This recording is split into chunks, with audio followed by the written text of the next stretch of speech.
Does the NBA have a serious problem? Well, they do in this respect. LeBron is absolutely right, as he was alluding to what the public feels and how it stigmatizes players and doesn't do the same when it comes to ownership, teams, management, etc. You don't hear those things being said about executives making decisions. I might have disagreed to some degree with Isaiah Thomas and the problem that he had with Danny Ainge at the particular moment in time that Danny Ainge let him go, assuming, of course, that Danny Ainge didn't look him in the face, tell him one thing, and then do another. But in the end, because my mentality, as long as he didn't lie to his face, is business. We get all of that. And you didn't hear anything about Danny Ainge, but you heard a lot of things, or you would have heard a lot of things about Isaiah Thomas if the shoe was on the other foot. So LeBron is right about that.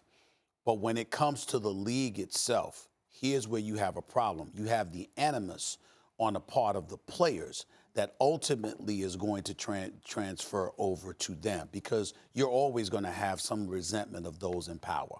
The NBA continuously wins in collective bargaining. They continuously get most of the things that they want.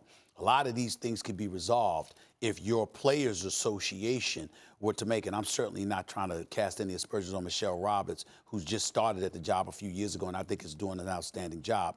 But in terms of history, there are a bevy of collective bargaining agreements that we can point to that simply were not that favorable to the players. From the days of Simon Gordine and on to Billy Hunter and others, there's been plenty of deals where we looked at it and we said, this is not a great deal for the players. And the players will turn around and resent the league for it.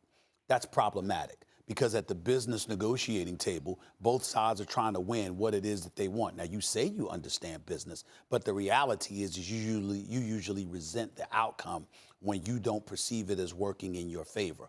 And a lot of times, particularly in this day and age with the advent of social media and beyond, because the players have more of a voice, now more so than ever before, if you harbor those kind of feelings and you believe you have that level of influence, it will build and augment your resolve to the point that once you ultimately go back to the negotiating table, and they ain't going back for a while, but ultimately, if you get to that point, you're going to have or you're going to believe you have a level of leverage that you may not have had in the past. And that's where it could become problematic for the league. The league doesn't have a problem. They have partners, and the partners are called the players. Now, you're right about the CBA, because the players are negotiating against a virtual monopoly. So while the league has had a very good attitude toward their player business partners, it's still from the point of view of the monopoly.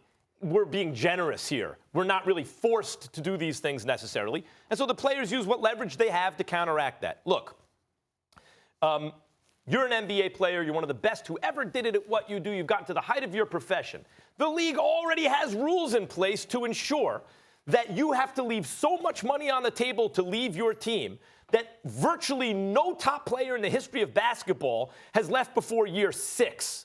The year before they can be a free agent. They try to force a trade so they can get more money from their new team, because if you wait to leave in free agency, you then have to leave even more money on the table. In other words, at no point do you get to choose where to play without leaving tremendous amounts of money on the table unless you force a trade.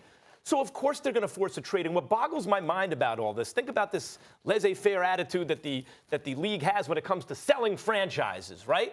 Do you know why players want to go play in L.A. for the Lakers, or maybe now the Clippers? It's not just that the franchises are run well, which they are. It's that they're in L.A. People want to be in L.A. That's why the Lakers cost 10 times what the Pelicans cost. Notice the league, when it comes time to sell the franchise, doesn't tell the owners, you know what, we're going to have a set price for every team. Sorry, Lakers. Sorry, Knicks. We know your market's more desirable. Therefore, your teams are worth much, much more money. You can't sell it for $4 billion. The average price we've decided arbitrarily or based on some formula is $1 billion. So everyone can know. When it comes time to sell the franchise, they take what they can get, right? The same reason those franchises are more expensive is the reason the players want to go there. Now, you can still mismanage that, as the Knicks have, right? Until maybe recently, we'll see. But the idea that the league has a player problem is ridiculous. They already got them in place for 6 years, which is way more than half the time of your average career. Yeah. 6 years in the same place. What do they want? Hey, guys, I think you guys are making the wrong argument. For me, it's not about the CBA. For me, it's not about leaving money on the table. And that, excuse me, that large market argument It doesn't exist, Max. People aren't just lining up to go to New York or going to L.A. When you get a chance, look at the lottery standings. The large markets, they've blown it. The large markets are in it, including Chicago. Here's the thing.